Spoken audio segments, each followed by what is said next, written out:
NCP నేత బాబా సిద్దికీ హత్య కేసులో కీలక నిందితుడిగా ఉన్న అన్మోల్ బిష్నాయ్ను ఎన్ఐఏ అధికారులు అదుపులోకి తీసుకున్నారు.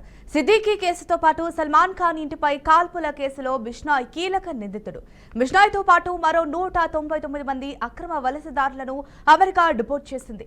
ఢిల్లీ విమానాశ్రయంలో బిష్నాయ్ను ఎన్ఐఏ ఆధీనంలోకి తీసుకుంది. లారెన్స్ బిష్నాయ్ సోదరుడైన అన్మోల్ గతేడాది నటుడు సల్మాన్ ఖాన్ ఇంటి వద్ద జరిగిన కాల్పుల ఘటనకు సోషల్ మీడియాలో బాధ్యత వహిస్తూ పోలీసులు పెట్టారు. అయితే దీనికి సంబంధించి పోస్టులు పెట్టారు. దీంతో ముంబై పోలీసులు అతనిపై లుకౌట్ నోటీసులు జారీ చేశారు. ఇక దీనికి సంబంధించిన పూర్తి సమాచారాన్ని మా అవుట్పుట్ ఎడిటర్ వెంకట్ అందిస్తారు. చెప్పండి వెంకట్, దీనికి సంబంధించిన పూర్తి అప్డేట్స్ ఏంటి?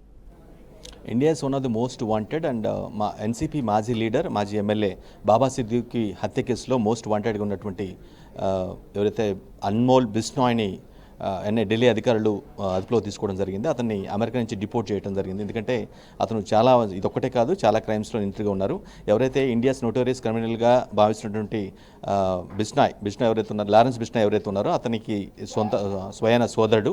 అంటే ఎవరైతే లారెన్స్ బిష్నాయ్కి సంబంధించిన ఓవర్సీస్ ఆపరేషన్స్ మొత్తం కూడా, అంటే విదేశాల్లో జరుగుతున్నటువంటి ఆపరేషన్స్ మొత్తం కూడా ఇతను అక్కడ చక్కబెడుతున్న పరిస్థితి. ఇతను ఇదొక్కటే కాదు, ఎన్సీపీ లీడర్ హత్య కేసులోనే కాదు, 2022లో జరిగినటువంటి ఒక పంజాబీ సింగర్ మూసేవాలా అనే ఒక పంజాబీ సింగర్ ఆయన హత్య కేసులో కూడా ఇతను మోస్ట్ వాంటెడ్గా ఉన్నారు. అదేవిధంగా సల్మాన్ ఖాన్ ఇంటి దగ్గర చాలాసార్లు, అంటే 2-3 సార్లు కాల్పులు జరిగిన ఘటనల విషయంలో కూడా ఇతనిపైన ఎక్కువ అభియోగాలు కనిపిస్తున్నాయి.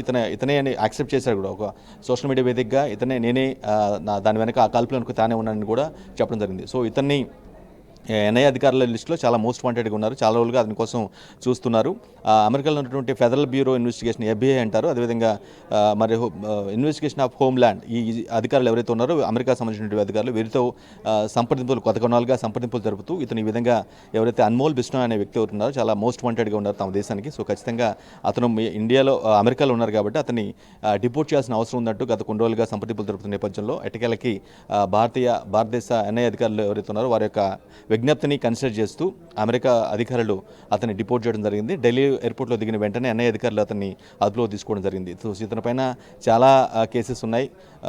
లారెన్స్ బిష్నాయ్ తెలిసి ఇతని సోదరుడు లారెన్స్ బిష్నాయ్ కూడా చాలామంది మర్డర్ కేసులలో చాలా స్టేట్మెంట్లు ఇవ్వడం కానీ, లేదంటేనేమో తామే చంపామని చెప్పి బయటకు వచ్చి స్టేట్మెంట్లు ఇవ్వడం కానీ, ప్రస్తుతం అతను బిష్నాయ్ ఎవరైతే లారెన్స్ బిష్నాయ్ ఉన్నారో అతను గుజరాత్లోని సబర్మతి జైల్లో ఉన్నారు. సో అతను జైల్లో ఉన్నప్పుడు కూడా అతని ఆపరేషన్స్ ఏవైతే ఉంటాయో విదేశాల్లో, ఇతను అమెరికాలో ఉన్నాడు కాబట్టి ఈ సోదరుడు అన్మోల్ బిష్నాయ్ అనే వ్యక్తి అతను చెప్పినటువంటి ఆపరేషన్ సంబంధించి ఏదైనా సరే ఒక సంకేతం పంపించినా, ఒక మెసేజ్ పంపినా సరే అక్కడి నుంచి చక్కబెట్టిన పరిస్థితులు చాలాసార్లు జరిగాయి.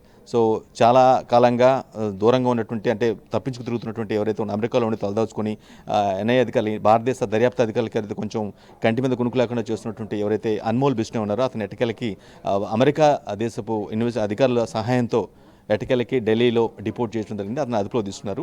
సో అతన్ని ప్రస్తుతం ఇన్వెస్టిగేట్ విచారిస్తున్నారు. అతనికి ఇంకా ఎటువంటి యాక్టివిటీస్లో పాల్గొన్నారు, ఇప్పటివరకు ఎంతమందిని ఎలిమినేట్ చేశారు, వాళ్ళ అన్నతో కలిసి ఎటువంటి ఇల్లీగల్ యాక్టివిటీస్ కావచ్చు, లేదంటే మర్డర్స్ కావచ్చు, ఇటువంటి కార్యక్రమం ఇటువంటి ఎన్ని చేశారో వాటికి సంబంధించి పూర్తి వివరాలు ఆరాధిస్తున్నారు. సో అతను చాలా కాలం నుంచి పరాయిలో ఉన్నారు కాబట్టి అతన్ని కస్టడీ తీసుకోవడం కావచ్చు, లేదంటేనో హై ప్రొఫైల్ కేసుగా పరిగణిస్తూ చాలా అంశాలు అతని నుంచి రాబట్టే అవకాశం అయితే స్పష్టంగా కనిపిస్తుంది.